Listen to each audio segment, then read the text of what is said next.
తెలంగాణ రైతాంగం అంతా కూడా మేము కల్వచెర్లో చూసినా, వరంగల్లో చూసినా, జనగామలో చూసినా, ఇవాళ కాటలలో చూసినా, పెద్దపల్లిలో చూసినా, రేపు మేము నిర్మల్ జిల్లాలో చూసినా కూడా మొత్తం తెలంగాణ వ్యాప్తంగా రైతుల దుఃఖం ఒకే పద్ధతిలో ఉంది కాబట్టి, ఒకటే పద్ధతిలో ఉంది కాబట్టి తెలంగాణ రైతాంగానికి, తెలంగాణ ప్రజలకు నేను వినమ్రంగా శిరస్సు వంచి నమస్కరించి చెప్తా ఉన్నా, డ్రామా ఎవడాడుతున్నాడో గుర్తుపెట్టుకోండి. డ్రామా ఎవడాడుతున్నాడో గుర్తుపెట్టుకోండి. ఇలా వాళ్ళేం మాట్లాడుతున్నారో మేమేం మాట్లాడుతున్నాం. రైతులు పడుతున్న బాధ ఏందో ఒకసారి ఆలోచన చేయండి. నిజమైన న్యాయ నిర్ణేతలు మీరనే విశ్వాసం ఉన్న వాళ్ళం మేం. ఇది ఎక్కడ పోదు. ఆనాడు ఆ ప్రభుత్వాన్ని మట్ట కనిపించడానికి ఎక్కువ రోజులు పట్లే.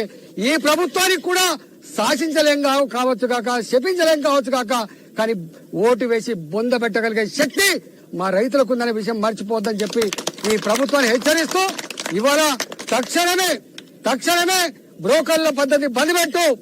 ఇవాళ రైతులందరికీ కూడా బస్తాలు ఇవ్వు. ఇవాళ మీరు అంటున్నారు కేంద్ర ప్రభుత్వం అని చెప్పి. నీకు తెలుసా కేంద్ర ప్రభుత్వం ఏమిస్తుందో? రైతులకు చెప్పని దమ్ము లేదు.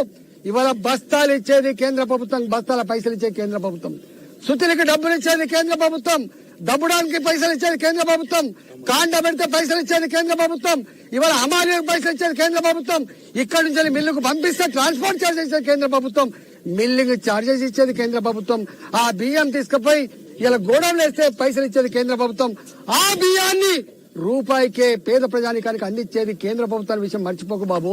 ఇవాళ మాట్లాడుతున్నావు డ్రామా మీద మాదా. నువ్వు అడిగినావు ఎప్పుడైనా? కేంద్ర ప్రభుత్వాన్ని అడిగే 4,000 రూపాయలు గుర్తిస్తా అని చెప్పినవా? కేంద్ర ప్రభుత్వాన్ని అడిగే మహిళలకు 2,500 రూపాయలు ఇస్తానని చెప్పినవా? కేంద్ర ప్రభుత్వాన్ని అడిగే రైతు పాలసీ డిక్లేర్ చేసినవా? కేంద్ర ప్రభుత్వాన్ని అడిగేను విద్యార్థి పాలసీ డిక్లేర్ చేసినవా? కేంద్ర ప్రభుత్వాన్ని అడిగే నువ్వు మహిళా పాలసీ డిక్లేర్ చేసినవా? కేంద్ర ప్రభుత్వాన్ని అడిగాను యువ పాలసీ డిక్లేర్ చేసినవా?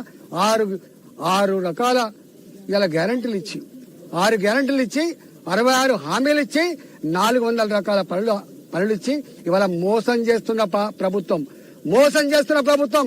చాలా మంది అనుకున్నారు కాంగ్రెస్ పార్టీ మారిన కాంగ్రెస్ పార్టీ అని చెప్పి అనుకున్నారు.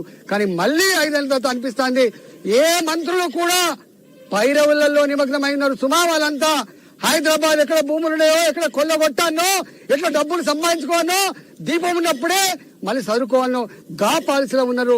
ఇలా డబ్బులు సంపాదించి ఢిల్లీకి సంచులు పంపించదు అంటున్నారు తప్ప నా పెద్దపల్లి, నా వరంగల్, నా జనగామ, నా రంగారెడ్డి, నా ఆదిలాబాద్ జిల్లా రైతుల కళ్ళల్లో నీళ్లునే మాత్రం వాళ్ళ కనపడతలేవు. తప్పకుండా ఇవాళ ఈ ప్రభుత్వానికి గుణపాఠం చెప్తానని చెప్పి హెచ్చరిస్తాను.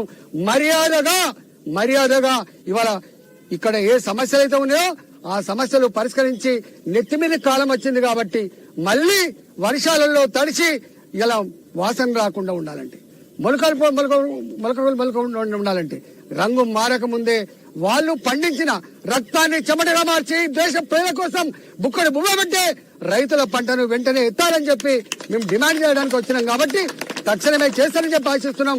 లేకపోతే మా కార్యాచరణ ఏందో మా మహేశ్వరుడు ప్రకటిస్తారని చెప్పి వారిని మాట్లాడాల్సిన కోరుతా ఉన్నాం.